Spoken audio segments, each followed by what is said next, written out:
Hi friends, this is Simran. A very warm welcome to all of you in my channel The Recipe Hut. In this video, let's learn how to make homemade pizza.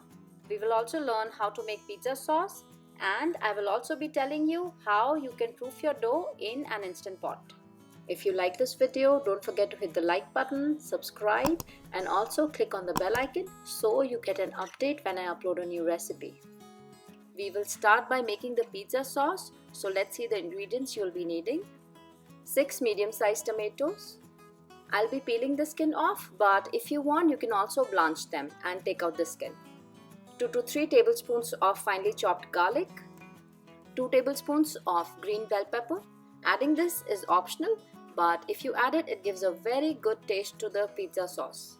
Half a teaspoon of dried oregano and half a teaspoon of basil. Salt to taste, and 1 tablespoon of ketchup, but this is optional. Let's peel the tomatoes. Keep rotating it and take out all the skin. If you want, you can also blanch it and take out the skin, or you can peel it this way. Whichever way works best for you. Similarly, we will peel all the tomatoes.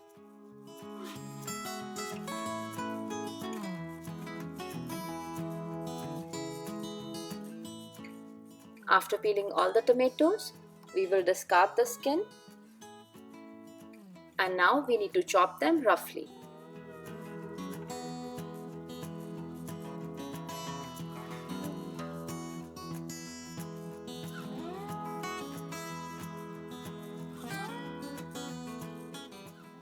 After chopping all the tomatoes, keep them aside.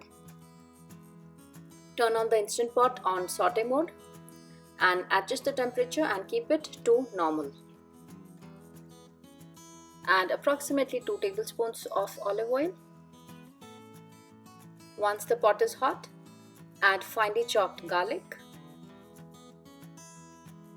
Saute it for a few seconds till the raw smell of the garlic is gone. Add finely chopped green bell peppers. Saute this also for a few seconds.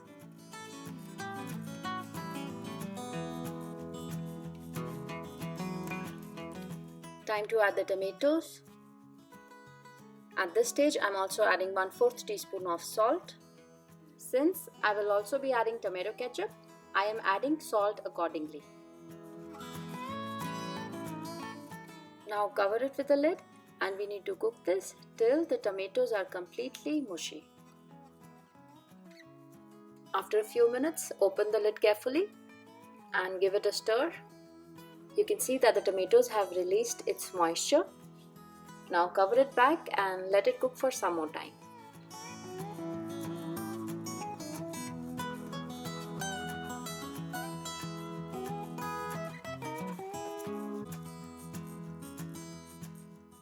After cooking it for a few minutes, you will notice that the water from the tomatoes have evaporated quite a bit. At this stage, go ahead and turn off the Instant Pot. But there should be a little bit of moisture content, otherwise the sauce will become too thick. At any point, if you feel that your sauce has become a little too thick, you can always adjust the consistency by adding a tablespoon or 2 of water and then cooking it for a few more seconds. Now with the help of a hand blender, I am blending the sauce for a finer consistency, but doing this step is completely optional.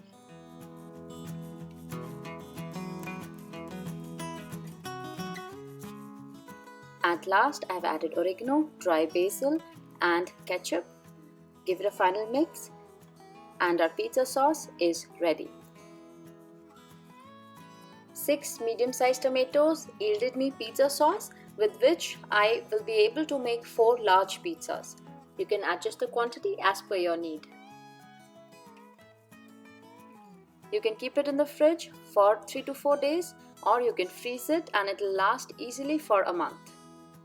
Our homemade pizza sauce is ready.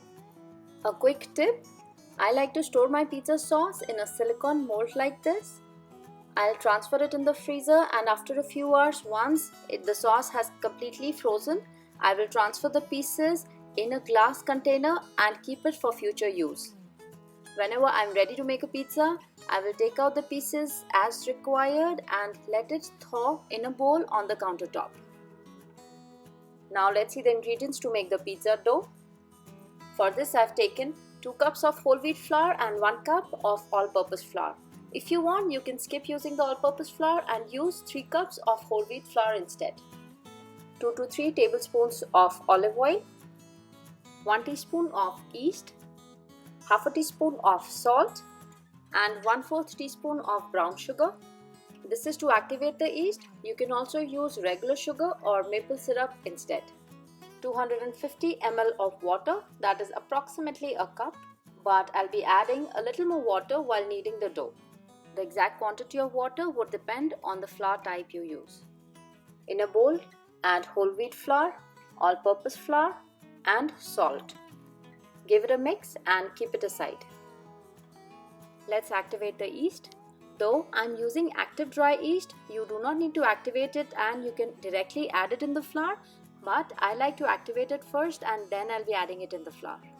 The water needs to be lukewarm, somewhere between 90 degrees Fahrenheit to 95 degrees Fahrenheit. If you dip your finger in the water, it should be warm to touch, neither too hot nor too cold. If the water is too hot, it will kill the yeast, and if it is too cold, the yeast will not get activated. So it is extremely important that you put the yeast in water at the right temperature. Add sugar, give it a stir, and now I'm adding the yeast. Stir it once again. Cover it and let it rest for 5 to 6 minutes or till the time it becomes bubbly and frothy. It's been some time, let's have a look at the yeast. So you can see some bubbles and a little foam on the top. This is an indication that our yeast is active now. Add this mixture to the flour and now we need to knead a soft dough.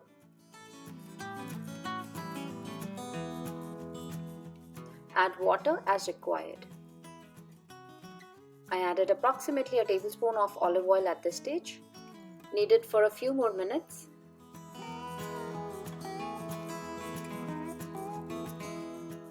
After kneading it, I added the remaining tablespoon of oil. Rub the oil on all the sides. And now we just need to fold it inside. Flip it over. And now our dough is ready for proofing.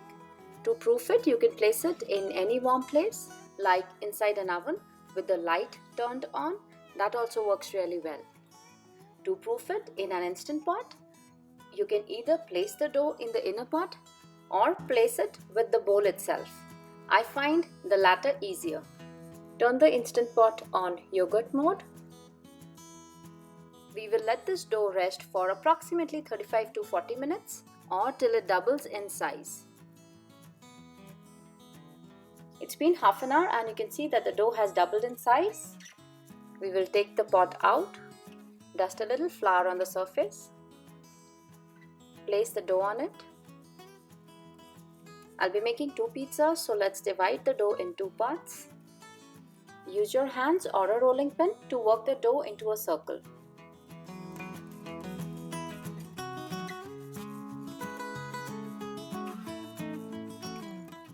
First pizza is going to be a 10-inch pizza that I'll be baking in my large cast iron skillet.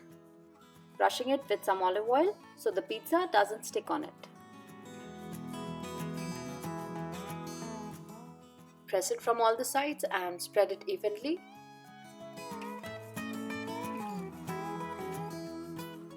To make the second pizza, I'm using this 12-inch pizza pan.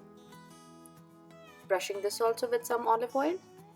And now on this also, place the dough and again spread it evenly. Once you've laid the dough on both the pans, let them rest for 5 minutes. It's been some time. Now I am adding the pizza sauce, spreading it evenly.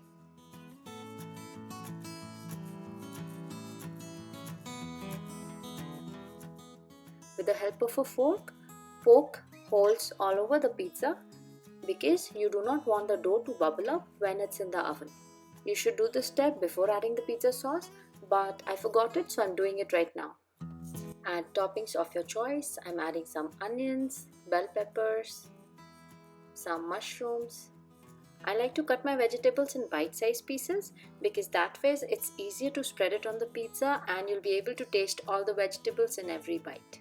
Adding some pineapples. These also taste so good in the pizza. Olives. Olives on the other one. And some generous amount of shredded mozzarella cheese.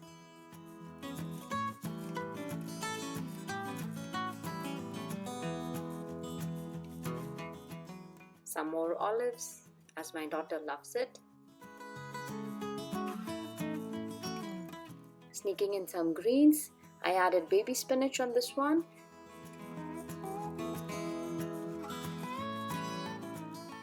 And some fresh basil on the other one. Some more mozzarella cheese. You can adjust the quantity of cheese as per your liking. Applying a little bit of olive oil on the edges. On this pizza as well.